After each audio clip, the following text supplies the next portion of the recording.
Hello, everyone, and welcome. Thank you so much for joining the Mid-Atlantic Teaching Artists Virtual Retreat. My name is Portia Hardy, and I work at the New Jersey State Council on the Arts. The session will be recorded and later shared, so please turn off your video if you do not want to be recorded. Today's workshop is called Teaching Artists as Leader, Entrepreneur, and Futurist, and will be led by Jeff Poulin from Creative Generation. I'll now turn things over to our producer for a brief review of some technical housekeeping items. Thanks, Portia. I just want to show you how to adjust your videos or webcams. If you would like to see the sign language interpreter, you can scroll through your videos to see interpreter Laura, and then point your cursor at the top right of her video for the three dots that you should see there, and then get a drop down and click on pin video. If you would like to see all the videos that are turned on, you can click on gallery view at the top right of your screen, or click again for active speaker view to just see the active speaker. If you get disconnected, easiest thing to do is use the same link to rejoin. That usually fixes the issue. As Portia said, the sessions are being recorded, so if you do miss something, don't worry, you'll be able to watch it later. And then there's my cell number. If you have technical issues, you can't get back in, you can always call me. I've also chatted that out to you so you can jot that down in case you get disconnected. All right, I want to show you a few controls. So if you point and hover your cursor to the bottom of your screen, your controls should pop out. On the far right is the chat. If you click on that and just type in hello, just so I know that you found that. And hello, and I thank you for those of you who have been through this multiple times. To the left of that, you'll see participants. You can click on that to pop out the participant list. And on the next slide, I'm going to show you how you can change your name. You can click or hover over your name, click on more, and then rename if you want to rename yourself or add your pronouns. You can feel free to go ahead and do that now. One more thing while we're in the participant panel on the next slide I'll show you is there's some nonverbal feedback tools. So at the bottom you should see it'll look a little different, but there'll be a blue hand. So just if you could click on the blue hand, let me know that you found that. That would be great. I see some blue hands going up. Thanks everybody. And with that, I'm going to hand it back to Portia. Thank you, Susan. So Jeff Poulin is an American scholar, nonprofit administrator, and social entrepreneur whose work is grounded in social justice and seeks transformative solutions to the world's greatest challenges. Jeff founded Creative Generation, which works to inspire, connect, and amplify the work of organizations and individuals committed to cultivating the creative capacities of young people. We encourage you to check out his full bio on the retreat's website. And with that, please welcome Jeff, and let's begin. Thanks so much, Portia, and welcome everybody to today's session. I thank you all for being here, and it's wonderful to see so many familiar faces and familiar names, and it's nice to also meet some new faces and some new names. So before we get started, I see a few people have utilized the chat function to share a little bit, either a hello or their name. What I would like us to do is to do a quick chat storm. So what I'll have you do is please open up the chat, and in the chat, I would like you to write one sentence. Hi, my name is, your name, and then one thing that you would like to learn about leadership, entrepreneurship, or futurism. So I'm typing right now, hi, my name is Jeff, and I would like to learn how to be a better leader. And before you send it, I would like everyone to type it, and then on the count of 3, we'll send it all at once and then take a moment to review. So about 10 seconds on the clock for you to type. Please begin typing. Hi, my name is, and I would like to learn, fill in the blank. And those of you on screen, give me a quick hands in the air if you are ready to go. Little jazz hands never hurt anyone. And let's all send on 3. Ready? 1, 2, 3.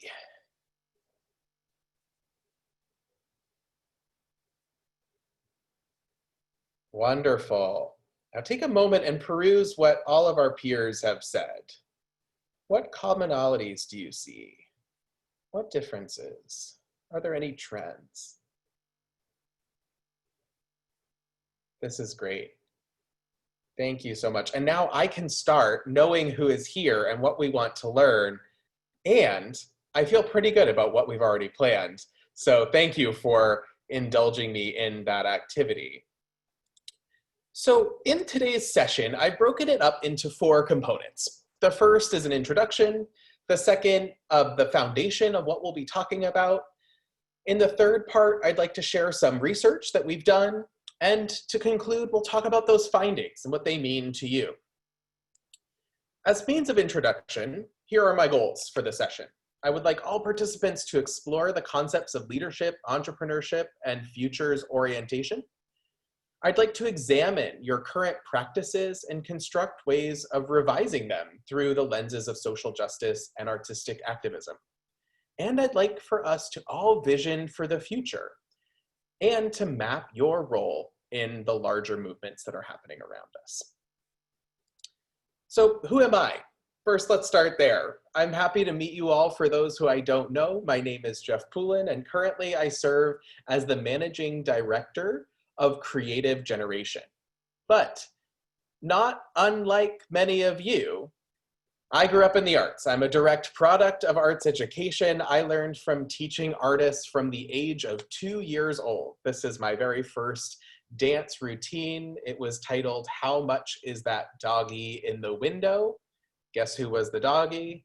Yes, that was me. No, I do not still have the sequin suspenders. But I share this to convey a little bit of vulnerability, but also to say that we all have this in common. If we're attending this conference, we likely have a story about our origins in the arts and cultural sector and why we're working in arts education. What's interesting about my story is as I grew up as a young artist, I learned how, at a very young age, to use my artistry for purposes of social change. When I was 17 years old, I was part of a group in my home state of Maine to work on education reform called the Maine Youth Action Network. And I used those theater and dance skills to engage young people across the state to take pieces of youth-centered legislation to our state capitol. Here on this day in the photo, I believe we were doing some sort of warm-up activity that I think was titled the Funky Chicken Dance. But what we ended up doing that day was meeting with the state legislature and testifying to create 2 youth positions on the State Board of Education. And to this day, that exists. And 80% of the local boards of education in the state of Maine still have those positions. What I learned at that point was that arts can really drive change. I got involved with other organizations, intergenerational groups like shown here of dancers and arts practitioners and young people to tackle local solutions to large-scale national problems in our hometown, which led me to my work.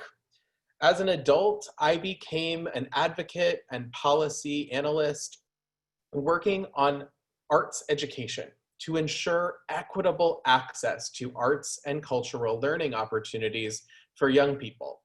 I started that work in college, in Oklahoma, in graduate school, in Europe. I ended up working within the European context and back home in Washington, D.C., where for 5 years, I became an advocate working on federal, state, and local policies to advance arts education in the US.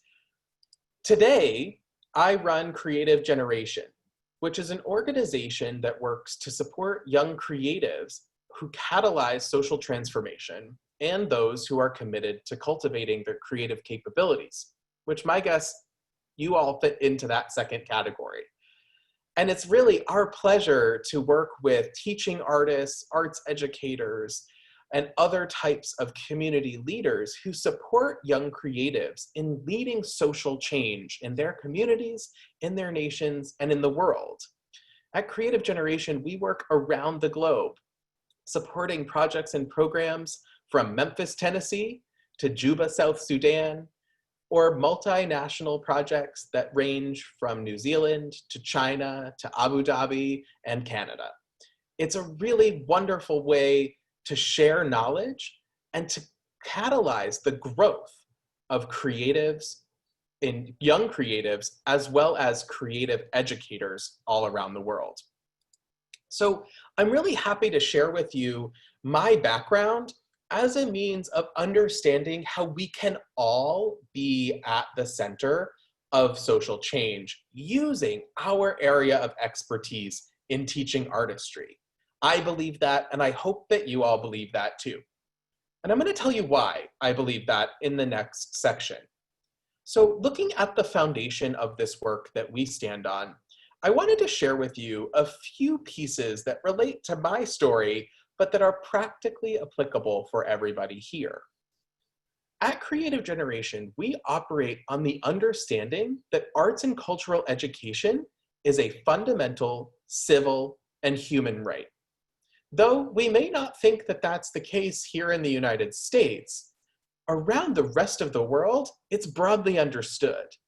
Starting in 1948 with the Universal Declaration of Human Rights, every nation in the world agreed that individuals had the right to education, the right to cultural and creative expression, and the right to organize for change. Clarified in 1989, the Conventions of the Rights of the Child specify the specific rights of young people. And Article 39 specifically states that every young person has the right to learn through the arts in order to develop their own cultural identity and to freely express themselves. After the year 2000, the arts and cultural education field around the world organized, and under the auspices of UNESCO, the United Nations Education, Scientific, and Cultural Organization, they published leading documents like the Roadmap for Arts Education, the Seoul Agenda, and just last year, a document called the Frankfurt Declaration that outlined the ways that nations and states can deliver on the promise of arts and cultural education for young people.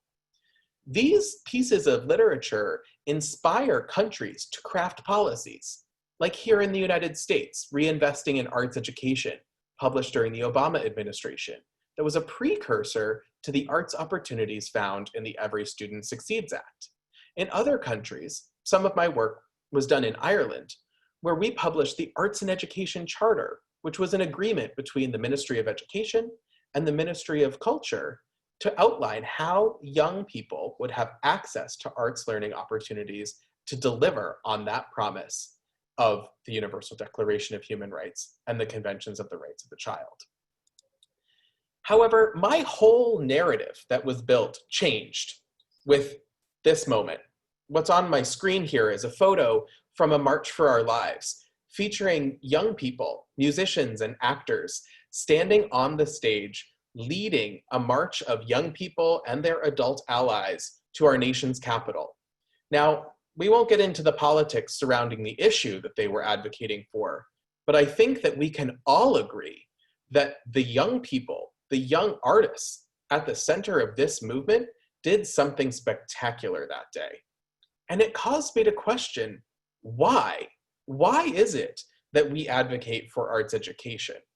Surely these young people were not thinking about their raised SAT scores or their high school's lower dropout rate. What they were actually caring about was how they could make a better world. So, as any good academic does, I went to the literature. And I asked the question, how do we talk about the work that artists, educators, and community leaders do to cultivate creativity in the next generation?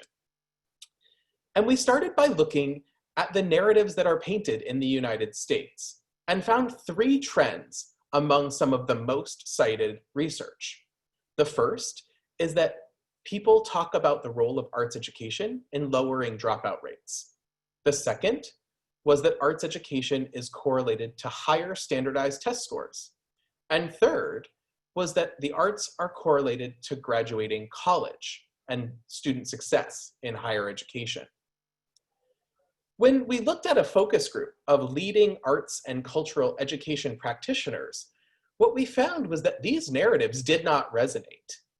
They were seen to be demonstrative in correlation, not linked to causation by any means. That these narratives weren't what was actually happening in arts classrooms or cultural organizations and communities. And that these leaders in this focus group found that they had a desire to rewrite the narratives to align with the actual work happening in their programs. And this finding is not something that's new. It has been outlined in key publications within our field for several decades, including Gifts of the Muse, which was published by the Rand Corporation in 2004. So we got to work, and we offered a solution. We offered a solution to the field to give language to the phenomena that we were observing. What we shared was the language of the creative generation, or Gen Z for short, which is a term that actually comes from the consumer marketing arena, where they wanted to identify a segment of the population that regularly consumes arts and culture.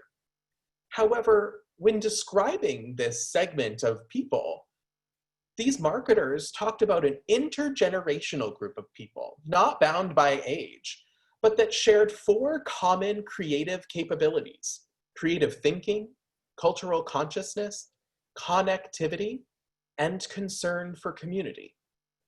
And at Creative Generation, we believe that these creative capabilities can also be used to catalyze social transformation towards the goal of more thriving communities and a more just world. So to offer a few definitions, there's a term that I've used several times now, that's social transformation, which is a concept that comes from indigenous cultures, primarily in the Asian Pacific, as well as in Latin America, that refers to the process of change in institutionalized relationships, societal norms, community values, or hierarchies over time. And when we talk about the use of arts and culture to drive that type of change, we call it creative social transformation. So how can artists, young creatives, and other culture bearers actively change the dynamics of the social fabric of the community that they're in towards justice? When we think about this, we look at it in terms of a process. By communities investing in youth and the cultivation of their creative capabilities, that creative thinking, cultural consciousness, connectivity, and concern for community, those young people lead efforts of creative social transformation that end up creating more thriving communities and a more just world, which in the end work towards the establishment of regular goals that we see in our day-to-day work of our nations and states and communities, like community development, economic development, international development, or further youth development.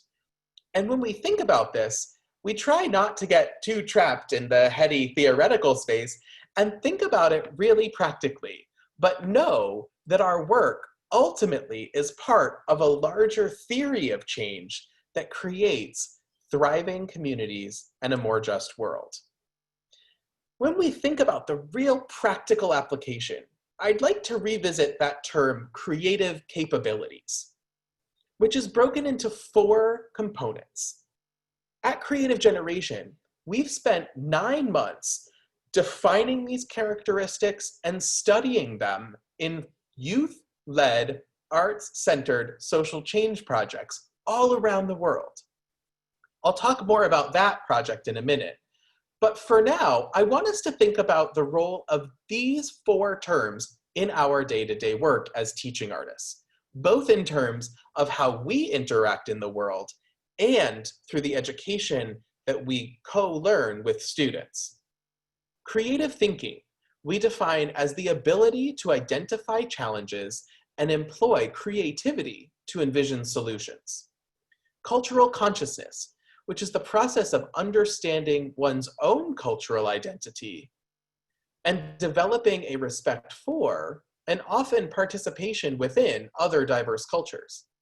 Connectivity, we see as a commitment to remaining engaged with peer or social groups, regardless of time or location, through virtual and interpersonal means.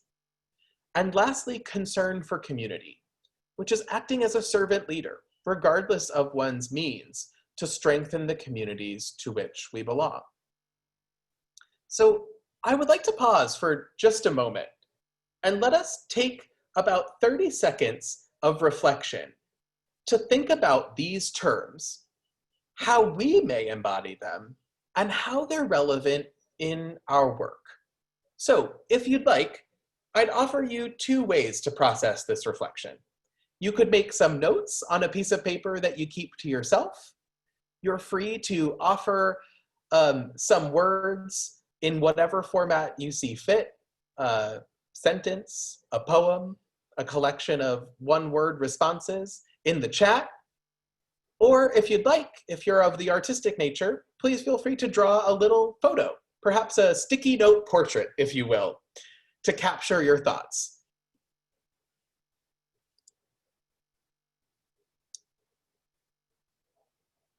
So I'd like, if anyone is so brave, to share how they are thinking about these creative capabilities in themselves or in their work. So I'm actually going to stop sharing my screen so that we can all see each other's faces.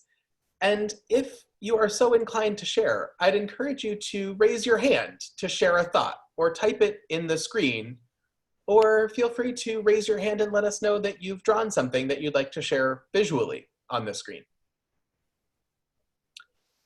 I see Christopher Parker has raised his hand. Christopher, would you like to share?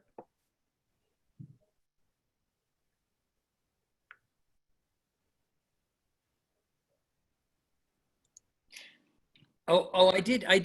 I didn't really raise my hand. I put it on the chat. And so what I said was, I reach out to youth and I teach a class called Creative Thinking. And what I find is there's a challenge that some of them face, maybe many, of not being creative or not supposed to be creative or not permitted to be creative. Let's call it anti-creative paradigms. And we learn to fight those, and we actually do social activities. Last year we had the temporary arts festival on campus. We had to break rules, we had to make change, we had to find ways to engage other people, and we served something useful. And that's how I see it. Thank you for that. That's wonderful. Any other thoughts? I see Barry has contributed in the chat about connectivity, to embrace the sometimes daunting barrage of apps and technologies coming our ways. That's absolutely true. And I see Barry's making a motion of so much coming towards people. Yes, it's astounding the relevance of some of our findings from that research conducted last year, pre-pandemic, and how applicable it is in this moment when we're constantly online and connected in very different ways. Are there any other reflections or thoughts of how this is relevant to people in their own work or within themselves? I see that Ellen Williams posted that in role playing for real life theater program, she encourages youth to create improvisations around social issues they identify with and intent to work for social change. Thank you for that. And I see Denise shared her experience as a Black female youth development practitioner. Denise, if you're comfortable, I'd love for you to share that and maybe expand a little bit about how this is the backbone of your practice.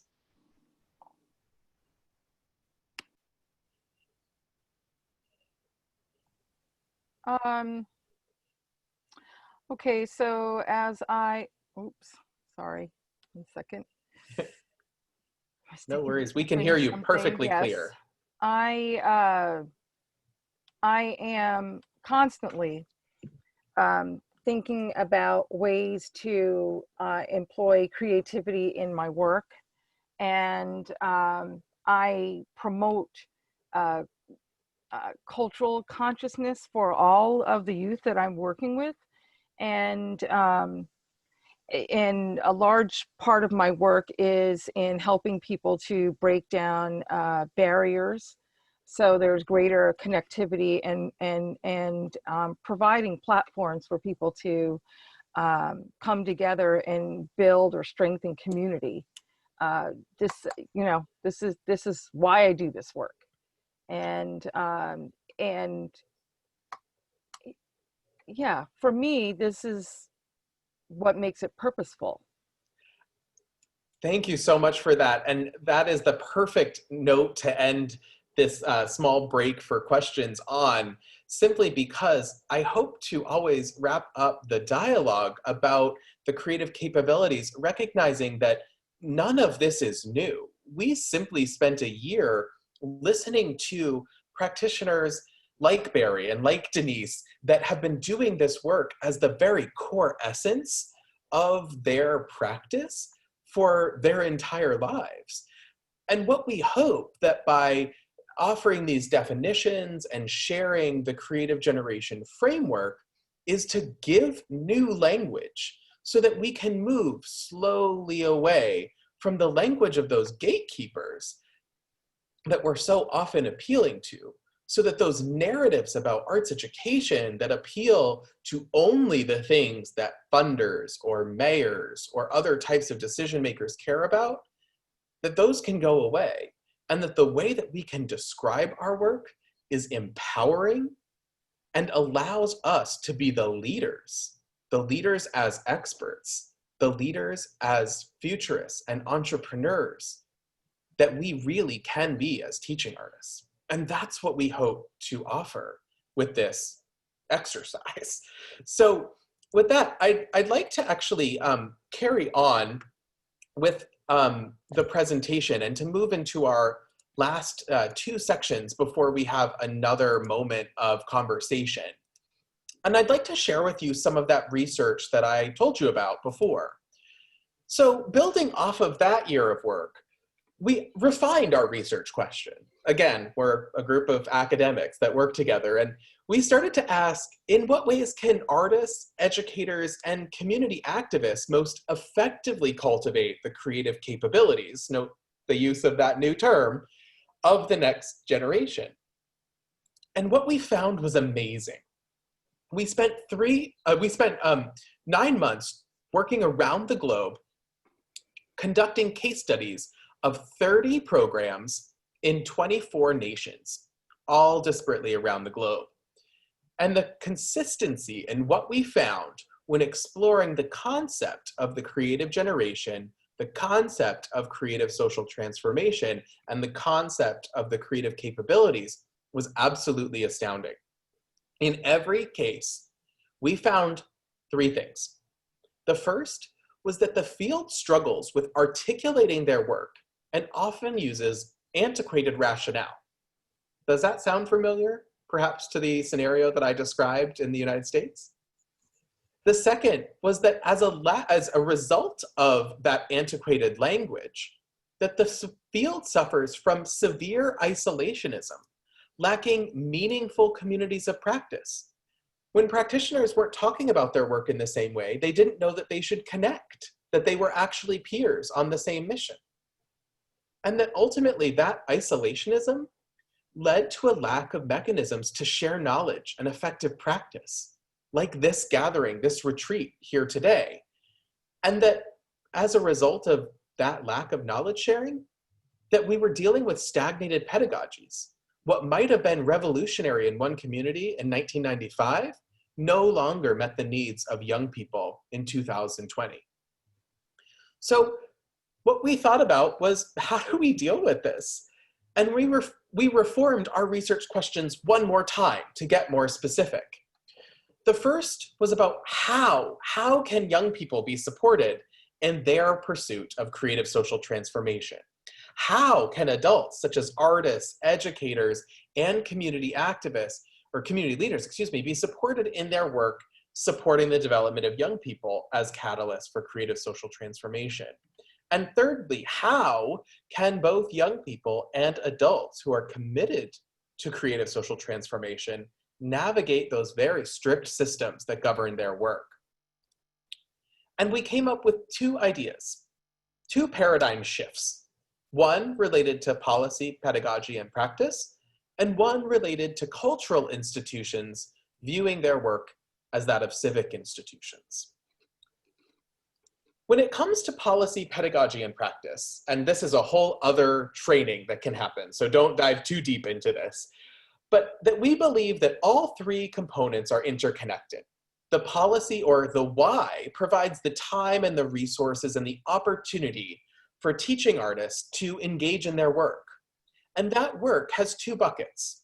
First is the pedagogy, the instruction, the curriculum, assessment, and so forth, that connects with the practice, the active engagement in social justice work, civic engagement, and youth empowerment. And through that process, bringing those items together, particularly social and racial justice with the arts-based pedagogies, we found that young people have a better understanding of themselves and of their community and of the world. But what we also know is that that process of connecting pedagogy to practice, when it feeds up to policy, can lead youth and educators and communities to be influencers of policy change. So the very policies that give us the opportunity to engage in arts and cultural education can be impacted for the better to seek more equitable and more just systems. Two examples of this from our research took place all around the world can be shared here.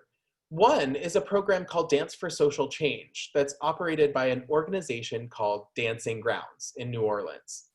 They put on a site-based, youth-led dance festival on the topics of gentrification and displacement. They used their dance to tell the stories about how the housing policies in New Orleans after Hurricane Katrina negatively impacted the communities that were there, leading to displacement. And their work led to systematic policy change within the housing and urban development of New Orleans. Another example is the Rising Arts Agency in Bristol in the United Kingdom. This youth-led arts-based agency creates pieces of artwork that hang around the city of Bristol, tackling social issues.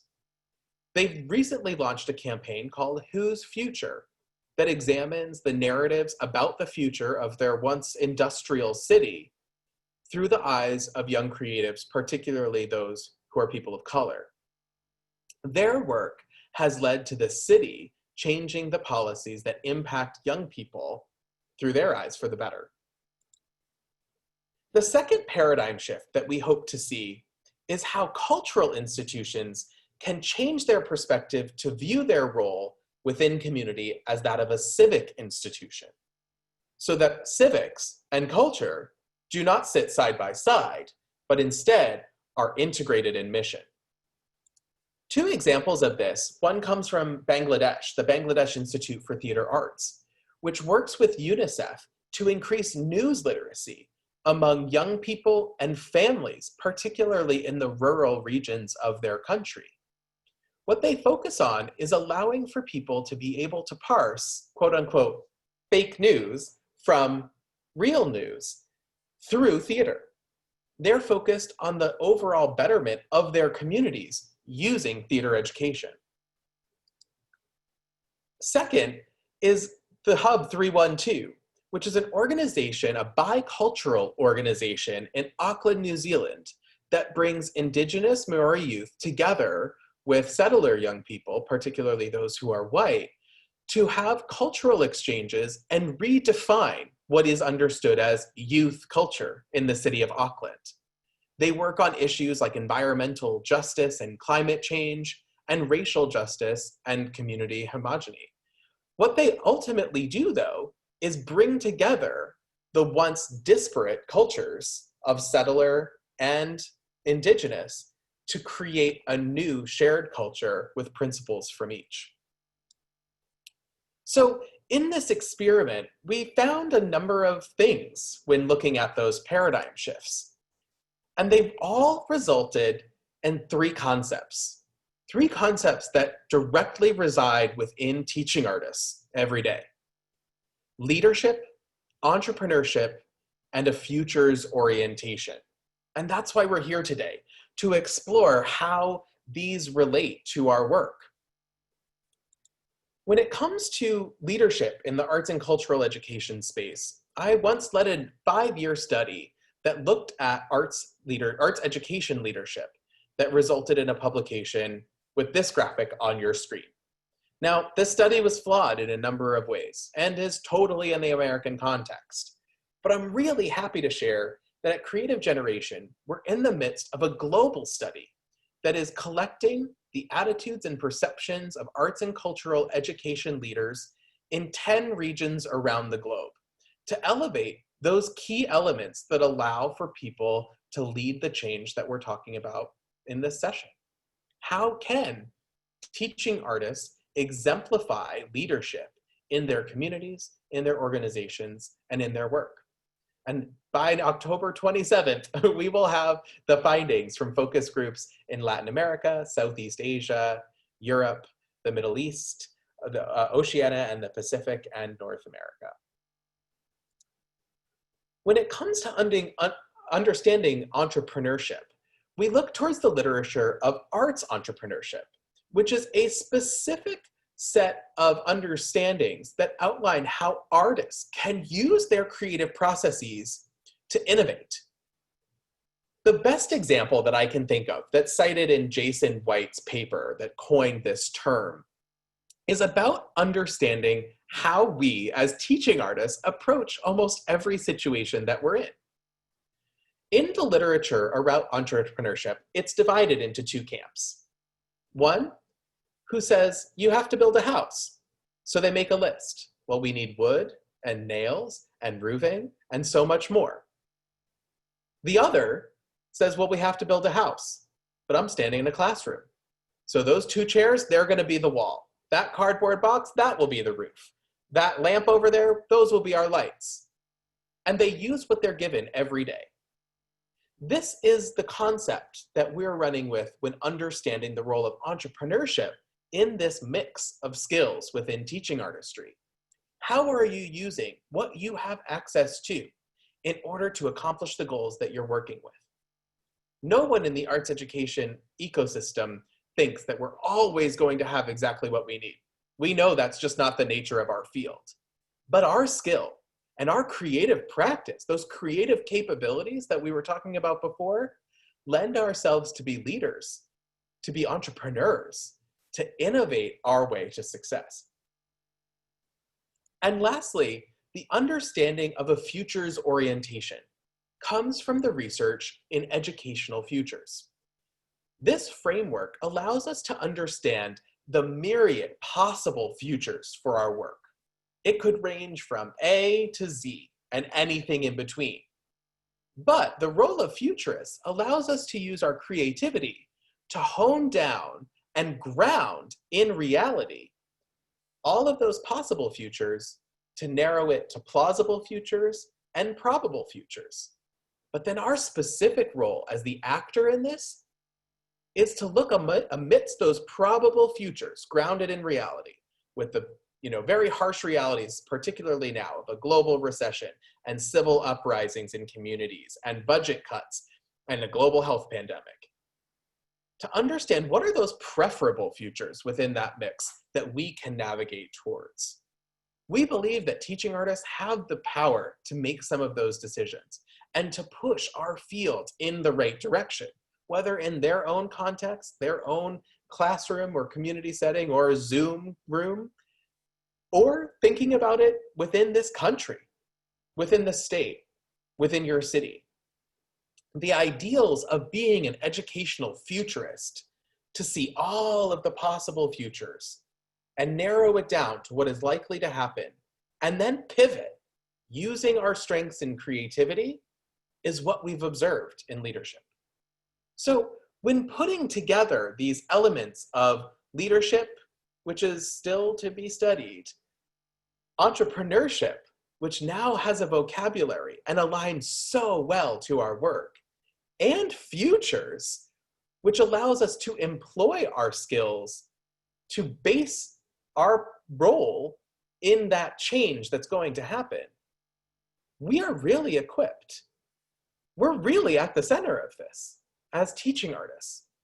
And this is why I propose this very session today, because so much of this comes back to teaching artistry and the skills of teaching artists. So the question then becomes, how do we embrace that?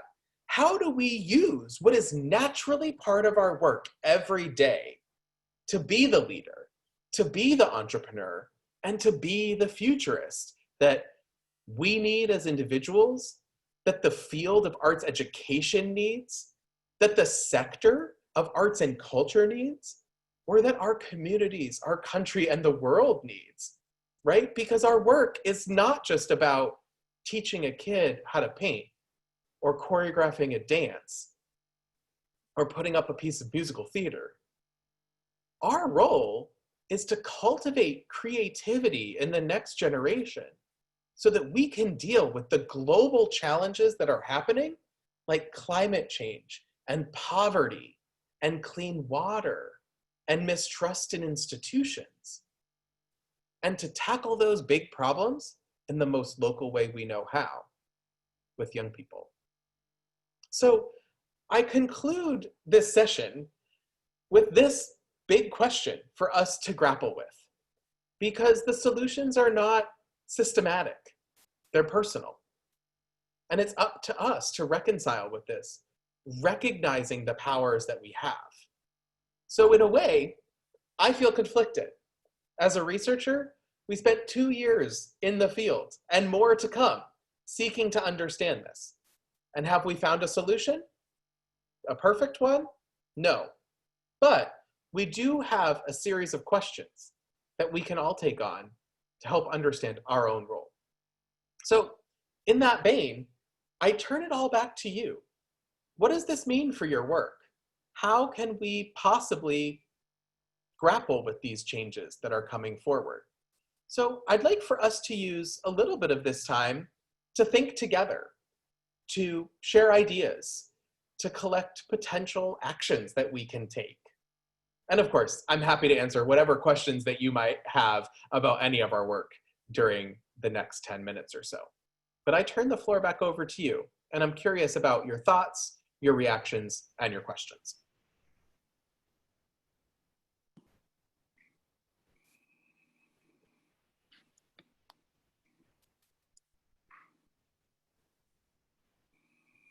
Also, I am a teaching artist myself, so I'm super comfortable with the silent pause while everyone collects their thoughts.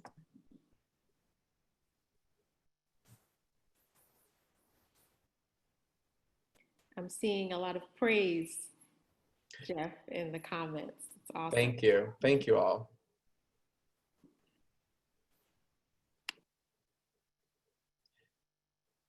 I see a question from Christopher Parker, who reflects on the question by saying, good question. How am I suggesting an effortful social responsibility to teaching artists? And it's interesting, I actually just wrote an article for the Teaching Artists Guild, so hopefully you can find it sometime soon. I'm not sure when it will actually publish, but that I really believe in field and movement building.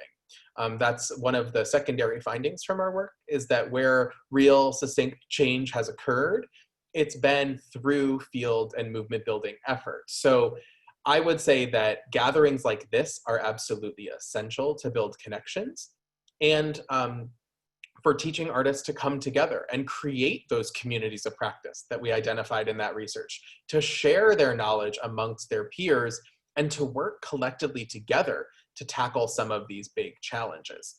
Particularly now, in light of all that has happened in 2020, we have so many challenges that we'll need to be working on within schools and communities, within our country as a whole.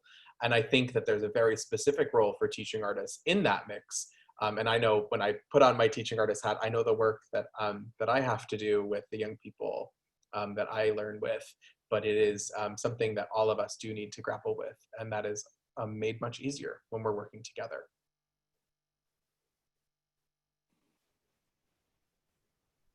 There's a question here in the chat from Diana Crum related to cities that are opening learning labs. Are you in all of those cities? Diana, you know, can you talk a little bit more about the Learning Lab approach in cities? I would love to know a little bit more and hear from others if that is something happening in their locales as well. Sure. I'm in New York City, and I just heard on the radio the other day that we are not the only city doing this. I think San Francisco is, and there are a couple others as well, where because of the pandemic and in places where there's a remote learning or a hybrid model of schools, the city is trying to open sort of daycare centers where kids would go on their days of remote learning. So we've sort of started the process of trying to contract with the city to open one of these. We're just in the beginning stages of filling out all the online paperwork, but I'm wondering if other people are doing this and what their experience is. Yeah, that's a wonderful question. And others who are, please be sure to share in the chat so that you all can connect. I would direct our attention to that model, the educational futures model, right? That's a perfect example, right? There were so many potential futures at the start of 2020 that so quickly became narrowed as to what we might deal with amidst the several pandemics we were facing. And now it seems like you are taking that probable one, these learning labs, and positioning it as that preferable future for arts learning, right? Pivoting it and acting as that change agent to allow for what is happening naturally, or whatever, happening just as it is, and making it centered on the cultivation of creativity. That's phenomenal work, and congratulations for embarking on that.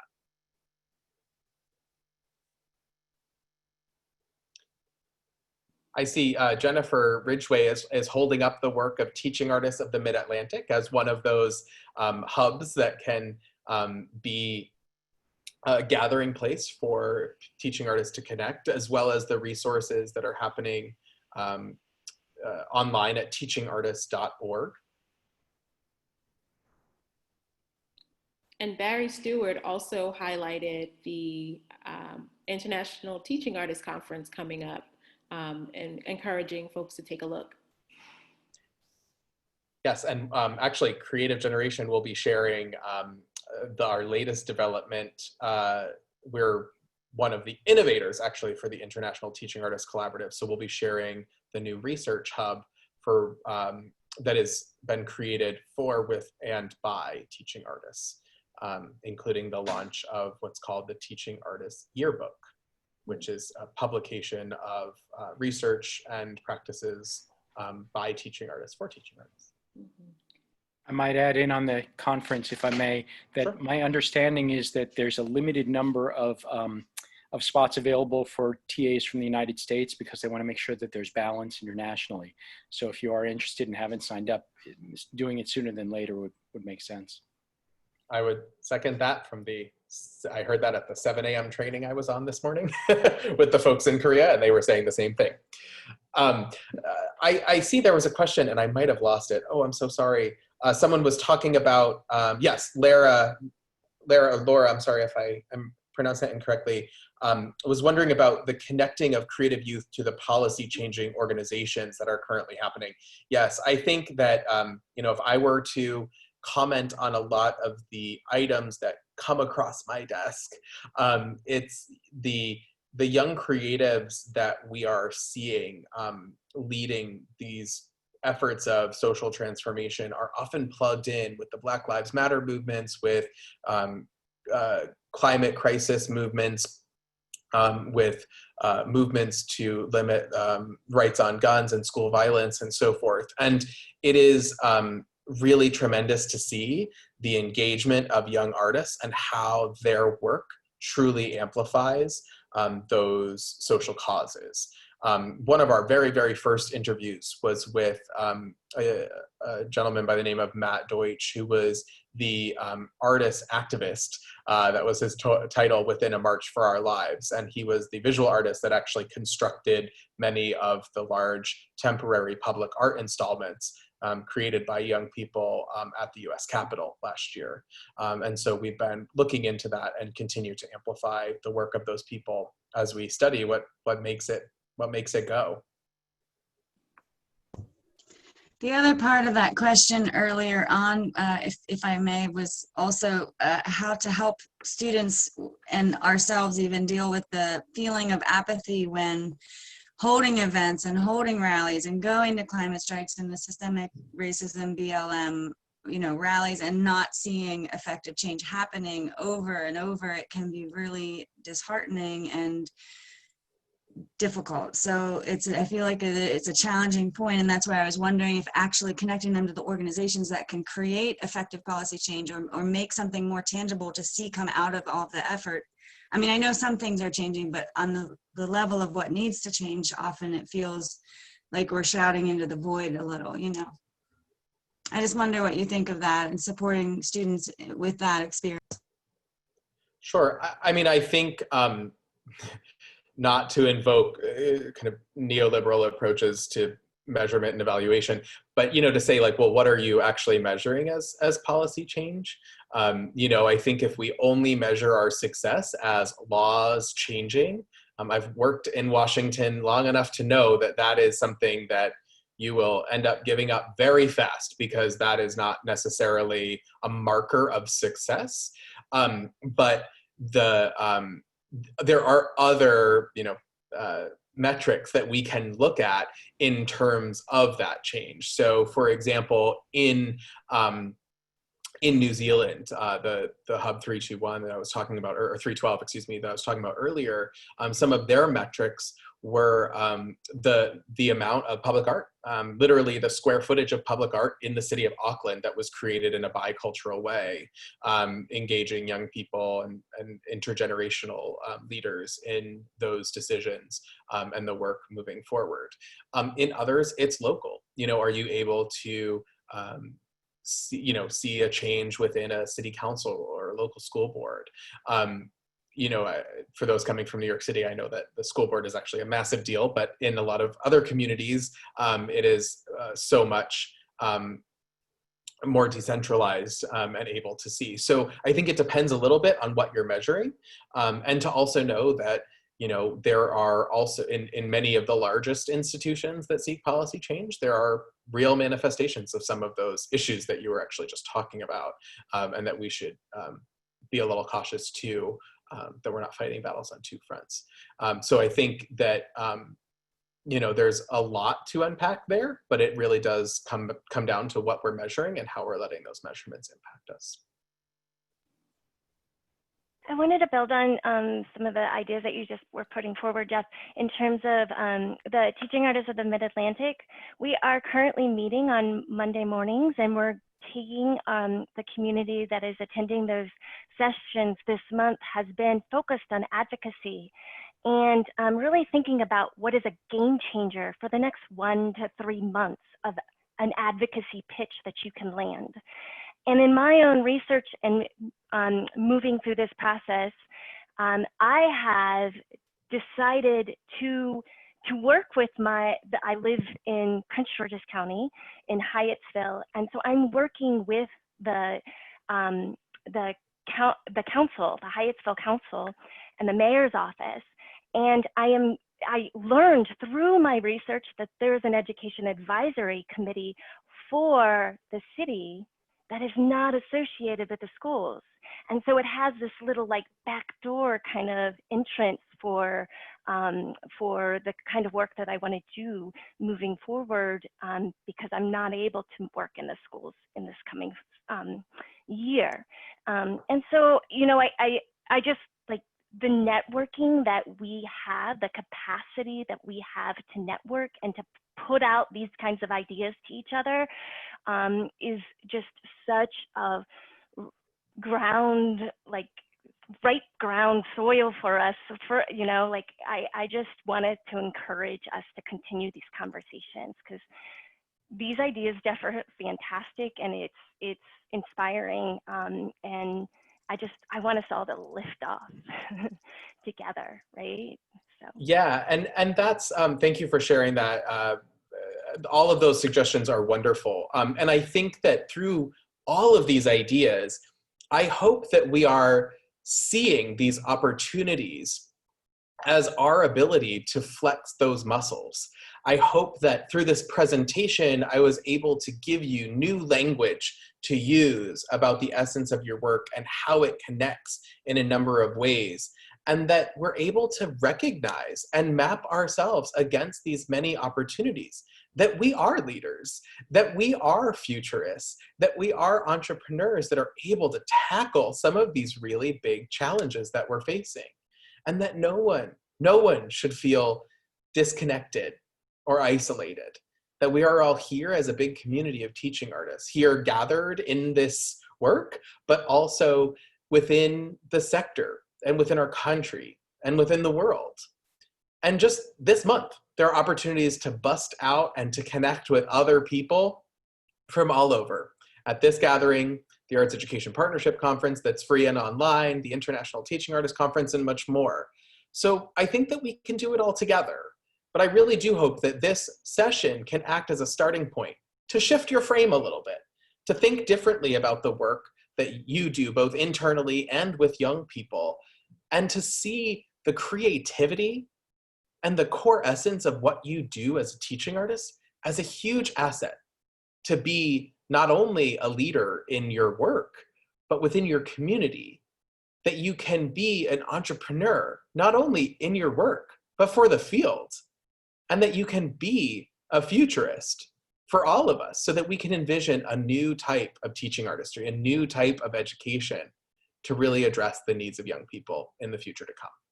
So with that, I wrap us up. Thank you so much. I will turn it back over to Portia to close us out.